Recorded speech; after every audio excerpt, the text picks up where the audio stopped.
Mis amigos, saludos y bendiciones.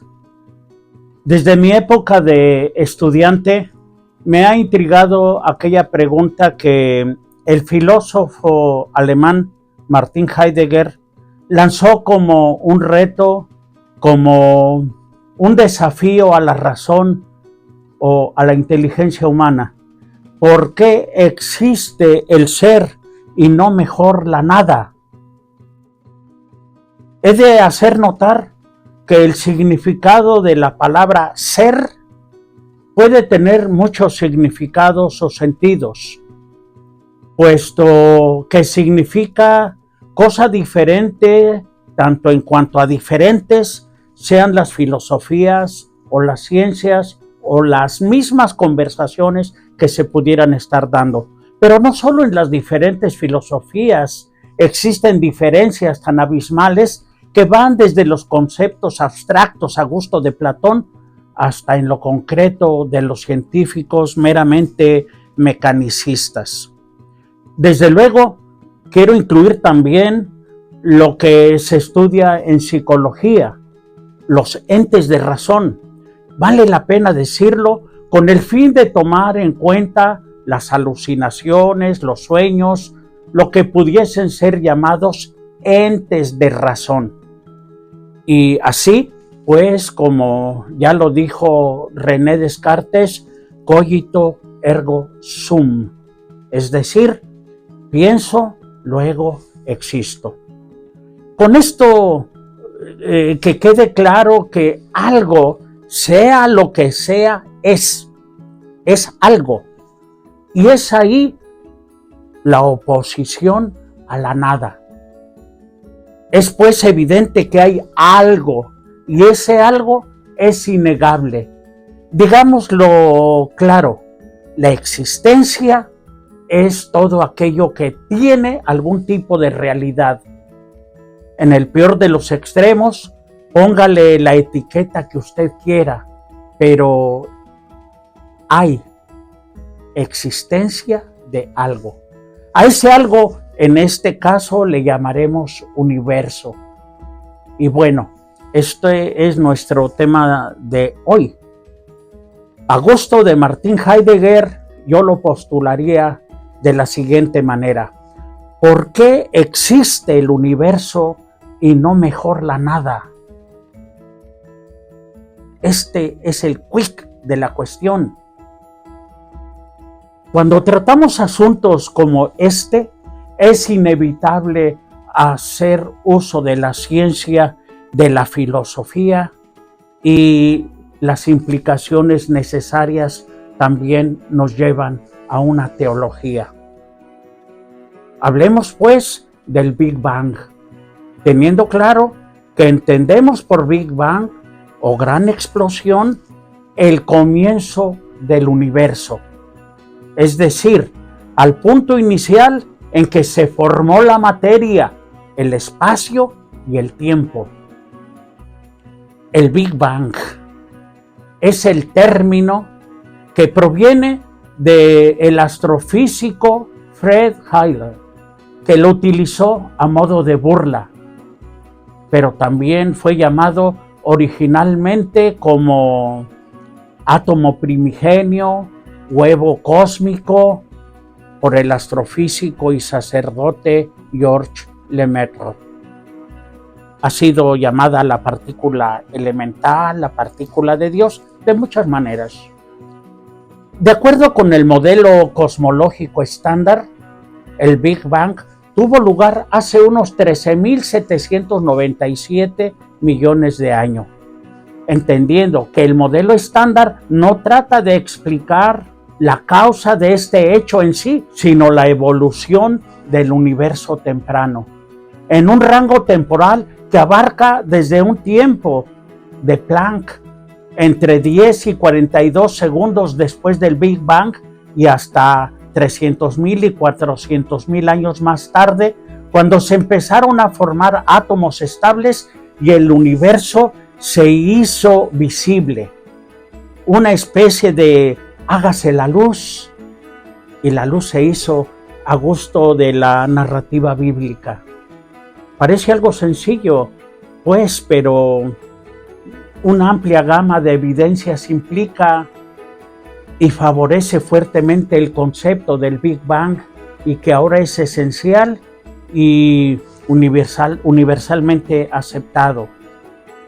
Quiero compartir con ustedes que en mis tiempos de seminarista, como estudiante en el estudio teológico de San Ildefonso en Toledo, en España, tuve la oportunidad de conocer al doctor Manuel Carreira, un sacerdote jesuita, quien exponía magistralmente temas de ciencia, de fe, y por extraño que nos pudiera parecer, la conexión que tiene con nuestra espiritualidad católica. Por ello, desde hace más de 30 años le he seguido sus temas, casi todos publicados en YouTube. Usted los puede encontrar. Ahora, él ya terminó su peregrinación con nosotros, pero gracias a la tecnología podemos gozar de sus respuestas y conocimientos. Miren, les participo algo de lo mucho que él nos dejó. Hay muchas preguntas en que ciencia, teología y filosofía parecen unidas y que son necesarias las tres maneras de hablar para tratar de temas muy complejos.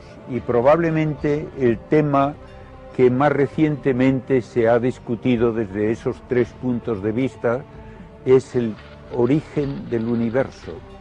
Porque durante mucho tiempo la gente ha pensado como cosa obvia que el universo ha existido siempre, pero la ciencia es precisamente la que nos lleva a decir no puede ser, no puede haber existido siempre. Y la pregunta más obvia que puede hacer un niño ya a su papá es: papá, ¿por qué brilla el sol?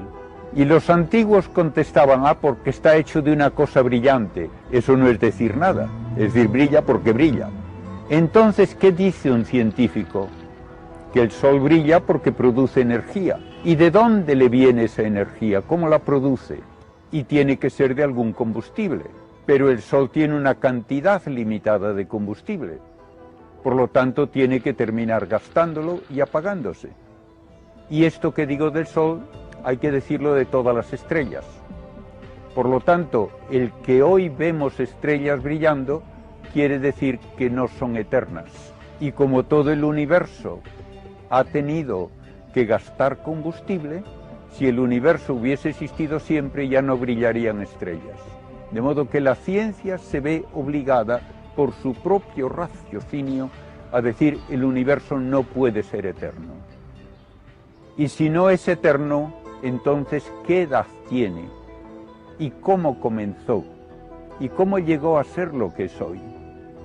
Y todo eso es lo que la ciencia del siglo XX ha logrado responder de una manera científica. Y la manera científica es el estudio de lo que hace la materia que se puede comprobar con un experimento. Entonces, la ciencia ha llegado a decir: el universo hoy está en expansión. Es un dato que se conoce desde 1920 aproximadamente, pero que se formuló ya claramente en 1929. Si el universo está en expansión, eso quiere decir que antes era más pequeño. Y dando marcha atrás, tiene que llegar un momento en que todo el universo ocupaba tal vez menos espacio que una manzana, que un átomo. ¿Y cómo era entonces el universo?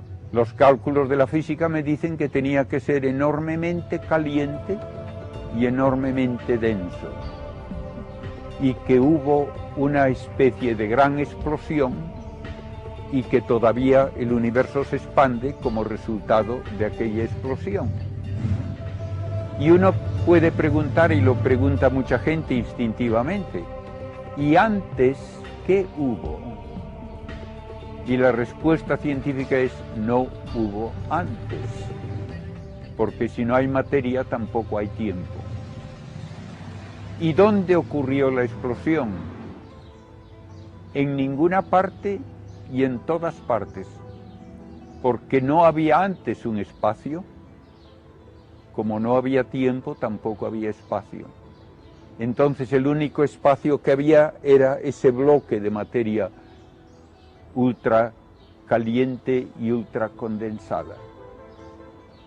Esto es la teoría que se propuso primero por un sacerdote belga, utilizando las ecuaciones de Einstein. El sacerdote Lemaitre, resolviendo las ecuaciones de Einstein, llegó a la conclusión de que el universo tenía que haber comenzado con una enorme explosión.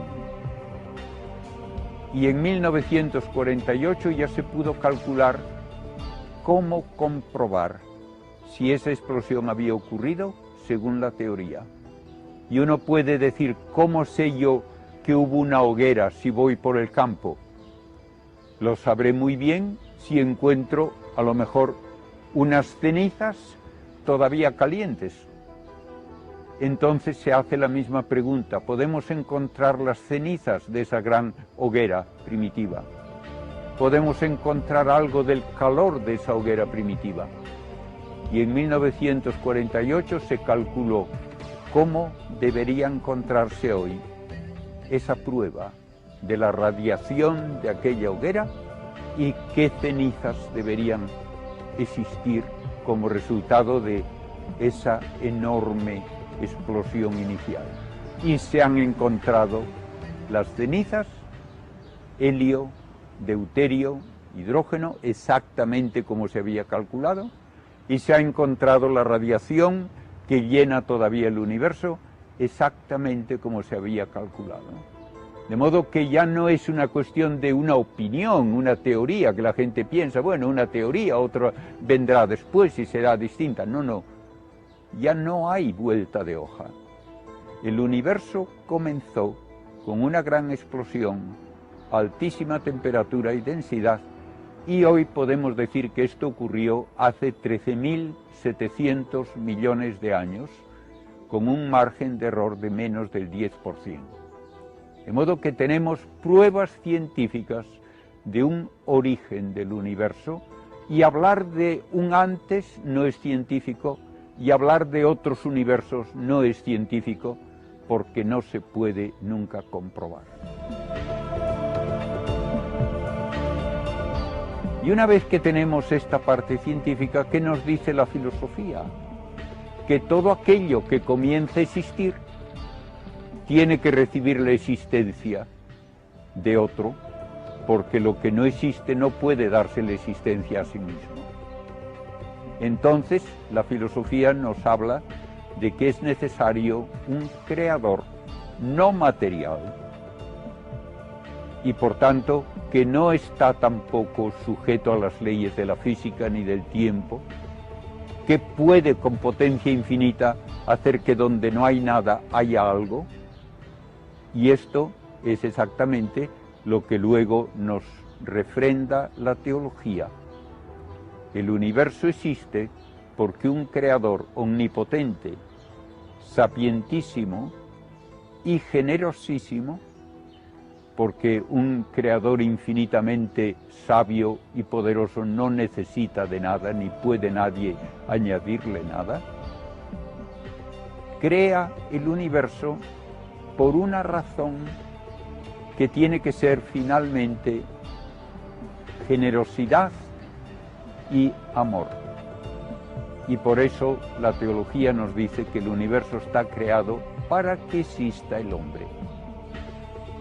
Porque a Dios, al Creador, no le entretiene ver que se queman estrellas, ni le entretiene ver que corretean unas lagartijas por el suelo. Él solamente puede encontrar una razón suficiente de crear en personas que son capaces de conocerle, de agradecerle la existencia y de compartir su felicidad. Y así tenemos los tres puntos de vista.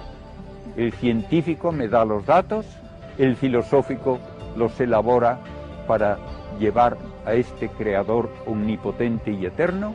La teología me dice que este creador es además amor, que crea todo para el hombre para que podamos existir, relacionarnos con Él y finalmente participar de su felicidad. Diálogos. La realidad a través de la palabra.